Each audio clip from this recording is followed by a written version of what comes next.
CNS 177, saya akan mempresentasikan review jurnal saya yang berjudul Pengaruh Variasi Suhu Proses Annealing pada Sambungan SMAW terhadap Ketangguhan Kelas Belajar K945 MS45.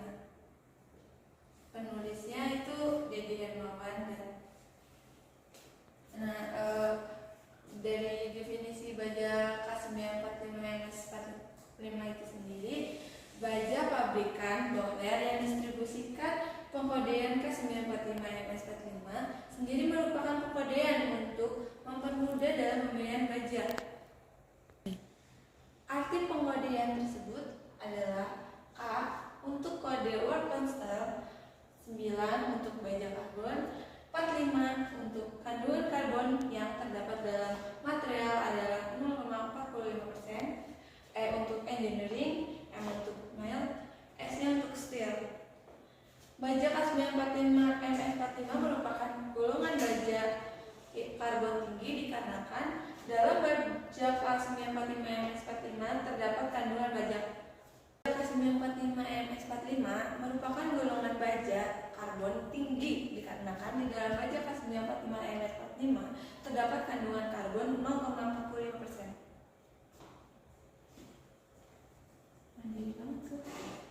Tujuan dari proses annealing. Pada proses annealing hampir sama dengan proses tempering, di mana bertujuan untuk mengurangi tegangan sisa dan meningkatkan keuletan. Namun proses ini memiliki perbedaan, di mana untuk perbedaannya di sini dalam proses annealing baja belum dipanaskan kembali atau dikeraskan. Tujuan dari penelitian ini adalah untuk mengetahui dari variasi suhu annealing pada pengelasan baja K945 MS45 terhadap ketangguhan dan struktur mikromaterial. Metode perlakuan panas yang memakai metode quenching, memakai udara. Dan ini untuk diagram proses pelakuan panas.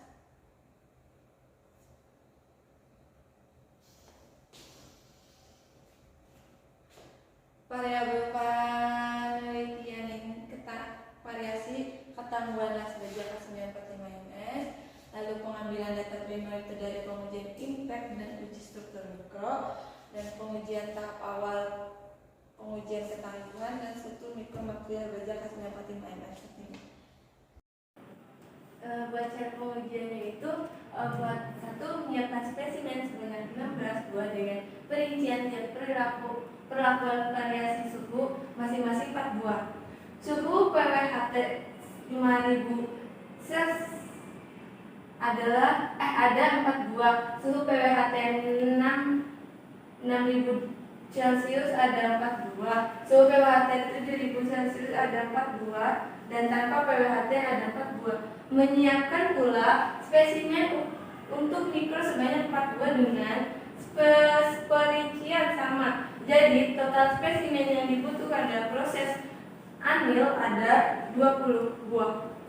Untuk yang kedua, memasukkan 4 spesimen uji impact dan 1 spesimen struktur mikro ke dalam oven hingga mencapai suhu 5000 Celsius selama 60 menit.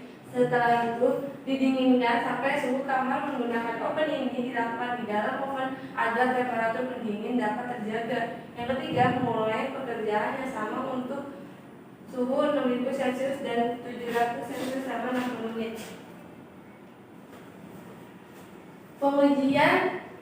Tujuan pengujian dari struktur mikro adalah untuk mengetahui struktur mikro raw material, hasil pengelasan tanpa anil dan hasil pengelasan dengan anil. Pengujian struktur mikro dilakukan dengan menggunakan mikroskop optik.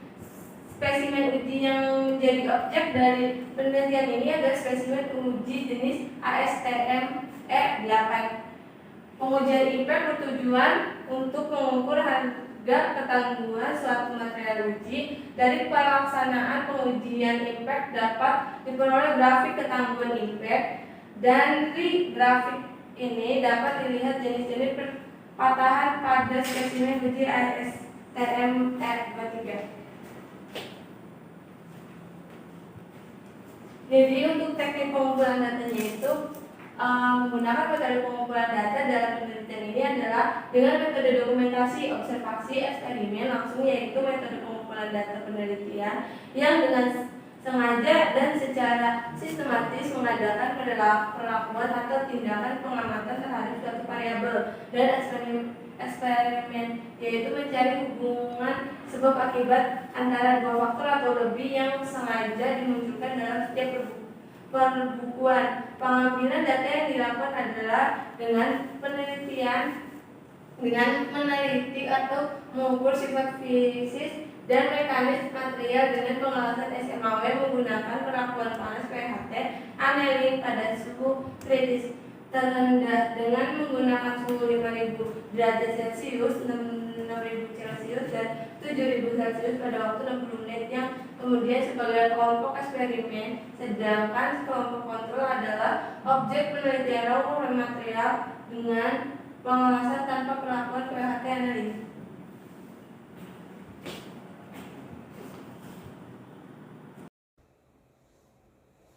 Buat diagram ada penelitiannya itu dimulai, terus ada raw material baja K945-5, pengelasan spesimen, pembuatan spesimen ASTM, pWHT dari 500 derajat Celcius sampai 700 derajat Celcius dan tanpa pHT.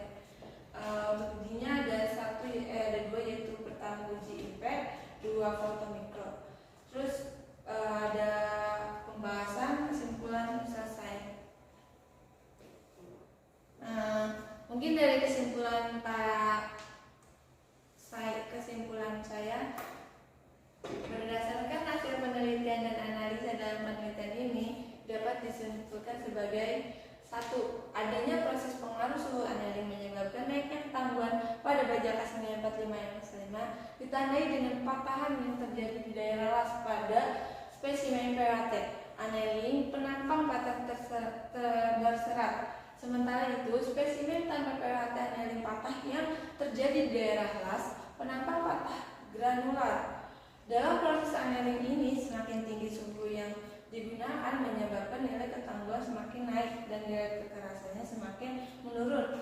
Dan pada penampang patahannya berserat sehingga bendel itu menandakan ulet. Berikutnya, proses anilin mempengaruhi struktur mikrobaja K945-5 akibat pengaruh proses pengelasan SMAW menjadi halus dan relatif sama pada perbandingan struktur antara daerah las AAZ dan logam hidup, terutama pada proses anilin penuh 7000 Celcius. Fenomena-fenomena yang nampak pada pengamatan bentuk butiran dari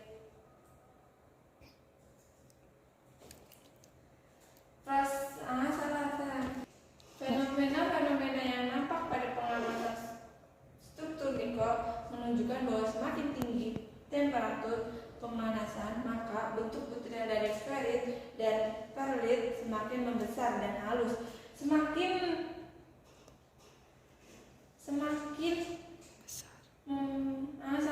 dan halus butiran strukturnya, maka kekerasannya semakin menurun dan ketangguhan baja semakin meningkat. Mungkin ada yang ditanyakan? Saya. Coba slide ke-5.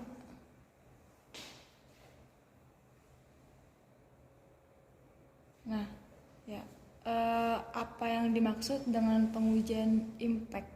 Tuh. Ya. Ingin menjawab, setahu saya pengujian impact adalah pengujian kekerasan yang diuji pada benda yang kita uji. Contohnya seperti apa ya? Contohnya itu seperti baja K945 yang S5. Oke. Sudah terjawab. Terima kasih. Sama-sama. Ada yang tanyakan lagi? Saya ingin bertanya, pHT itu kepanjangan dari apa dan coba jelaskan apa itu pHT.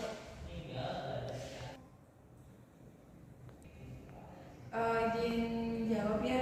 Untuk arti PWHT itu post word heat treatment, dia adalah proses perakuan panas yang dilakukan setelah proses pengelasan.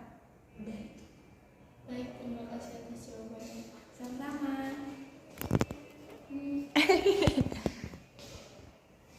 Oke, sekian dari saya. Kurang lebihnya mohon maaf. Wassalamualaikum warahmatullahi wabarakatuh. Waalaikumsalam warahmatullahi wabarakatuh. Jangan lupa subscribe.